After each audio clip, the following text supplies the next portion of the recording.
I'm Al Filreis. I'm Anna Safford. And this is ModPoMinute, actually 5 minutes. We're hoping to scratch the surface of a short poem that we like. So let's get started.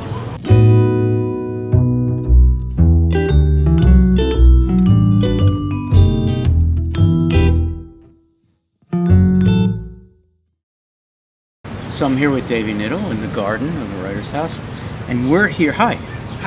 We're here to talk about a poem by Adrienne Rich called In a Classroom. I'll read it and then, I can't wait to hear what you think about this. In a classroom. Talking of poetry, hauling the books armful to the table where the heads bend or gaze upward, listening, reading aloud, talking of consonants, elision, caught in the how, oblivious of why.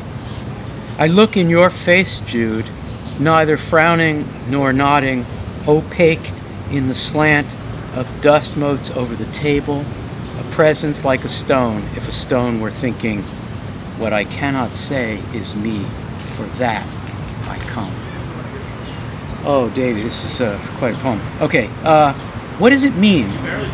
Presumably the speaker is a teacher or, a teacher? Okay, what does it mean when the teacher realizes that this seminar, this poetry seminar, is caught in the how, oblivious of why?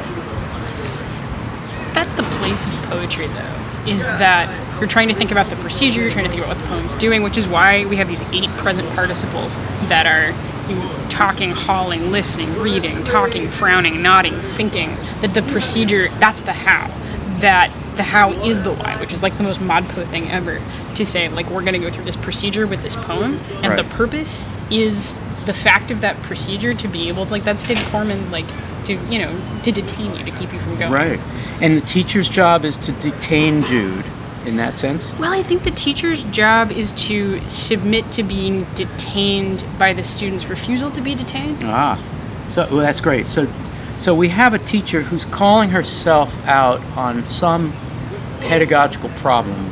In some, it's complicated, but in some, what is it? In some, for me, it's that the procedure of asking questions of poems is not interesting to this student. The procedure of the classroom has to be a collaborative procedure to work. It has to be a collaborative close reading, and if one student is like, this is silly, we are not doing this, it's not, the classroom space isn't what the teacher wants it to be, and to try to think about, how do you deal with that dissonance? Like, reading a poem is uncomfortable. You can't necessarily say why it's productive, but you can say what the procedure does for you, and which is why that line at the end is so important, that I'd love to know who you think is speaking that line or not speaking that line, because that tension seems to rest on what I cannot say is me, for that I came.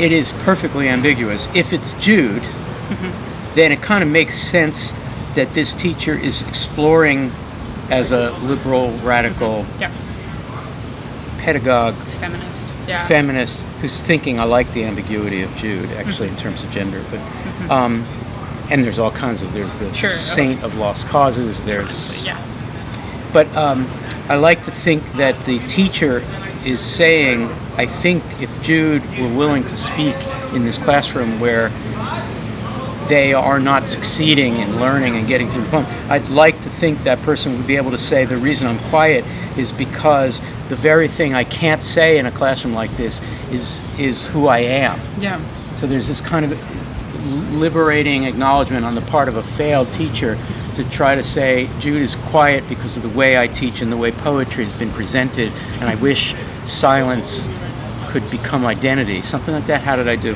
I think you did great, and I think the other part of it for me is imagine those words belonging to the teacher, of the teacher saying, what I cannot say is me, for that I came, of the difference between we don't know who's doing the talking, hauling, listening, reading, talking, that could be the speaker, or that could be the collaborative process. Or everybody in a poetry seminar. Right, and that's what I mean, that like everyone in the room is doing that work together. Yes. And that what it is that I cannot say, what it is that I need the collaborative process to say is where I exist. Like I always exist relationally. Davey, I think the problem the teacher has, and the problem Adrienne Rich may have in this poem, is it's still, she, Rich, is still caught in this, I look in your face, Jude. Jude is not a subject enough until Jude says, or is thought to be saying, stone quiet.